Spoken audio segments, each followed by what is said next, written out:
Hi, price allot. கர்த்தர் நாமத்துக்கு மகிமை உண்டாவதாக. இன்றைய வேத வசனம் மார்க்கு சுவிசேஷம் 11ஆம் அதிகாரம் 4ஆம் வசனம் நமக்கு இப்படியாக சொல்லப்படுது. அவர்கள் போய் வெளியிலே இருவழி சந்தையிலே ஒரு வாசல் அருகே கட்டியிருந்த அந்த கழுதை குட்டியை கண்டு அதை அவித்தார்கள். அதாவது ஏசப்பா எருசலேம் என்ற கிராமத்தில் போய் அங்கே இருக்கிறாரு. அந்த கிராமத்து வழியாக இப்போ ஒரு பெத்தனியான்ற ஒரு ஒரு ஒரு கிராமம் இருக்குது. அதாவது எருசலேம் நகரம், அதுக்குள்ளே ஏசப்பா போகும்போது பெத்தனியான ஒரு கிராமம் இருக்குது. அந்த கிராமத்தில் போகும்போது ஏசப்பா சீசரை கூப்பிட்டு அங்கே சொல்கிறார், 2 பேரை கூப்பிட்டு நீங்கள் அந்த பெத்தனியான்ற கிராமத்துக்கு போங்க.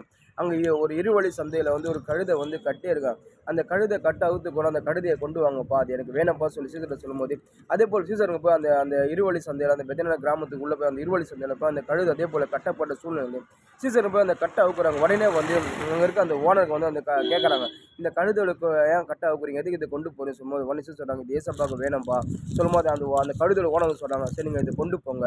உடனே சீசர் என்ன பண்ணாங்க, அந்த கழுதையோட கட்டை அவுத்து கொண்டு அந்த கழுதையை கொண்டு வராங்க. அந்த கழுதை அடுத்த செகண்டே அதாவது ஏசப்பா சுமந்து கொண்டு அது போச்சு. இன்றைக்கி நம்மளோட வாழ்க்கையில் கூட பார்த்தீங்கன்னா நம்ம அநேக பேர் நம்ம கட்டப்பட்ட சூழ்நிலை இருந்தோம். நம்ம ஏதோ ஒரு பாவக்கட்டில் நம்ம முடக்கி இருந்தோம். ஏசப்பா நம்ம பாவக்கட்டை உடைச்சாரு, நம்ம கட்டிலேருந்து கத்துட்டு வெளியே கொண்டு வந்தார். நம்ம அதாவது அந்த கழுதை பாருங்கள், அதாவது அது கட்டப்பட்ட சூழ்நிலை அது ஒரே இடத்துல இருந்தது. ஏசப்பா அதை கட்டை அவுத்து அந்த கழுதை சுதந்திரமாக ஆச்சு. சுதந்திரமாக ஆன மட்டும் அது ஒரு அதாவது அடுத்த செகண்டும் சரி ஏசப்பா அதுக்கு நன்மை செஞ்சார். அடுத்த செகண்ட் அந்த கழுதை ஏசப்பா சுமந்து கொண்டு போச்சு. இன்றைக்கி நம்மளோட வாழ்க்கையில் சரி எத்தனை பேருக்கு ஏசப்பா நம்மளுக்கு நன்மை செஞ்சிருக்காரு. அப்படி நம்ம எத்தனை பேர் நம்ம ஏசப்பா சுமந்து கொண்டு போகிறோம், எத்தனை பேர் கத்திற்காக நம்ம ஒரு திட்டத்தை செய்கிறோம். ஒன்று நீங்கள் ஏசப்பா உங்களுக்கு நீங்கள் பாவக்கட்டிலேருந்து கத்திர உங்களை விடுவிச்சாரா, பிசாஸ் கடந்து கத்திர உங்களை விடுவிச்சாரா, கத்திற்காக எதாவது செய்யும், கத்திற்காக ஊழியம் செய்யும், கத்தருடைய வேலை செய்யுங்க, கத்தரை சுமந்து கொண்டு போங்க. கத்தருடைய வார்த்தை நீங்கள் கத்தருடைய வார்த்தை மற்றவங்களுக்கு சொல்லுங்கள், கத்தர் செஞ்ச நன்மைகள் மற்றும் சொல்லுங்கள். நீங்கள் கட்டப்பட்ட சூழ்நிலை எத்தனை பேர் கட்டப்பட்ட நிலைமையில் இருப்பாங்க. நீங்கள் இந்த கத்தருடைய வார்த்தை சொல்லும்போது அந்த கட்டிலேருந்து அவங்க வெளியே வருவாங்க. நீங்கள் கத்தருடைய நன்மையை செய்யும், கத்தருடைய நன்மை நீங்கள் சொல்லும் போது அவங்களும் அந்த நன்மை பெறுவாங்க. நீங்கள் ஒன்று கத்தரை நீங்கள் சுமந்து கொண்டு போங்க. நிச்சயமாக கத்தர் உங்களை கொண்டு மகிமை ஆடுவார்.